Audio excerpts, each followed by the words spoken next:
ஜனநாயகன் படத்தை ஏன் 10ஆம் தேதிக்கு ஒத்திவைக்க கூடாது என உயர்நீதிமன்ற நீதிபதிகள் கேள்வி. ஆர்கே நகர்மணி தளபதி தனக்காக தன்னோட சுயநலத்துக்காக கட்சி தொடங்கி வச்சிருந்தாரு அப்படின்னாக்கா எப்பயோ எம்பி சீட் வாங்கி டிவி கண்ணாடி வச்சுட்டு போயிட்டு இருப்பாரு.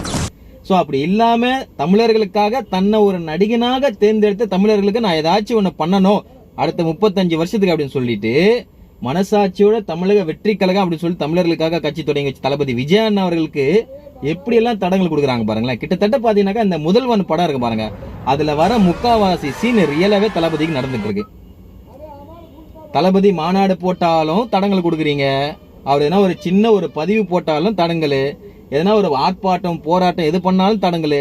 இல்ல நான் கேட்கிறேன், இப்படி எல்லாத்துக்கும் தடங்கள் கொடுக்குறீங்களே, இந்த ஓட்டு போறதுக்கு ஒவ்வொரு பூத்துக்கும் வருவாங்களே மக்கள், அவங்களை எப்படி தடுப்பீங்க? நான் கேட்கிறேன், பிச்சை எடுப்பீங்களா? ஏமா ஓட்டு போட்டுறாதீங்க, ஒரு 5 வருஷம் வாய்ப்பு கொடுங்க அப்படின்னு சொல்லிட்டு.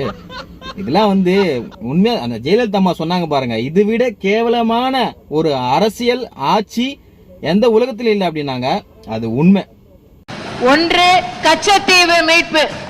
கச்சத்தீவு என்று சொன்னால் எதிர்கட்சியினர் வெளியே கிளம்பி விடுகிறார்கள்.